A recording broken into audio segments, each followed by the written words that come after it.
Come on. Come on. You're going home. Oh. You're not fine at all, are you? Brooke, I'm staying, all right? I am not leaving you while you are feeling like this. You don't have to do this. I don't have to. I want to do it. I just don't want you to misunderstand. There's not much chance of that. Why are you doing this? I don't understand. I mean, is this deal, this Great Britain deal, so important to you that you would risk your life? Well, I think you're overstating it, but yes, it's worth that risk, yes. Why? Why? You're a successful man. You have power, prestige. You have more money than you know what to do with. What, do you think I'm just being greedy? I don't know what to think. I really don't.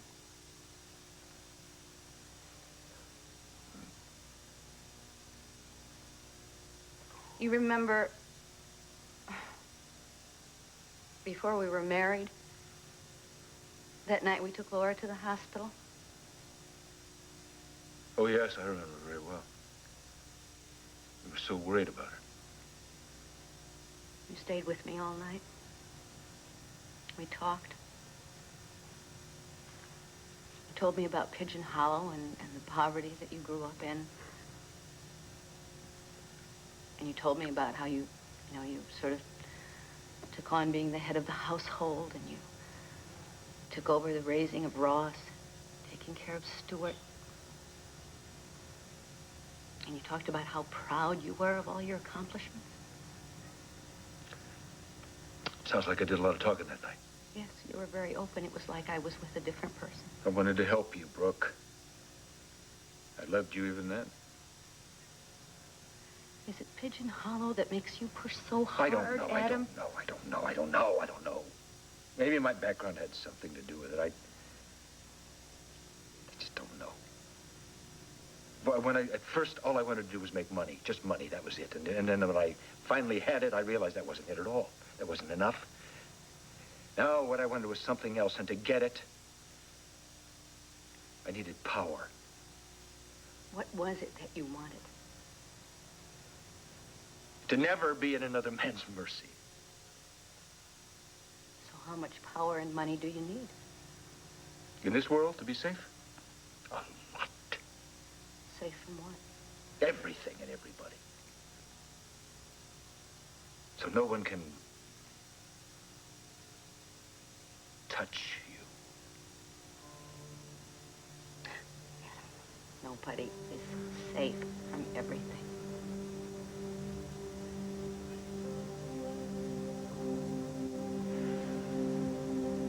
Oh, do you think maybe the secretary might have some aspirin out there in the desk? I think she does. Bring me about 40 of them. You're not even safe from a headache, are you?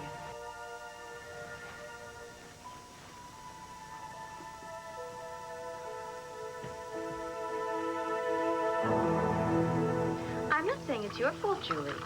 Obviously, Jack has given you the wrong impression of our relationship. Funny. I didn't think Jack had any trouble explaining himself. No. What I'm saying is that when Jack says there are no strings on our relationship, he doesn't mean that there are no strings. He doesn't.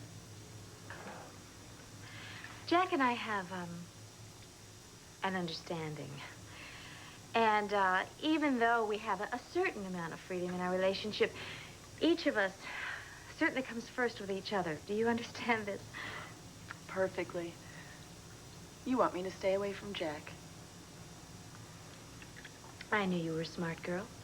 If you'll excuse me, Erica, I'd like to use the powder room, and then I'll call a cab. Okay, great. You know where it is. Yes, thank you. I'm glad we had this talk, Julie. So am I. And I'm sure you won't mind if I discuss this with Jack. You see, he's my boss, and I just want to make sure that his understanding is the same as yours. Okay.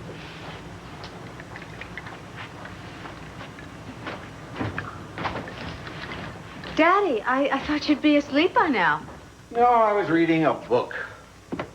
Well, did you get everything straightened out with Julie? Not entirely, no. Well, from what I was able to witness earlier, I'd say the young lady was smitten with the counselor.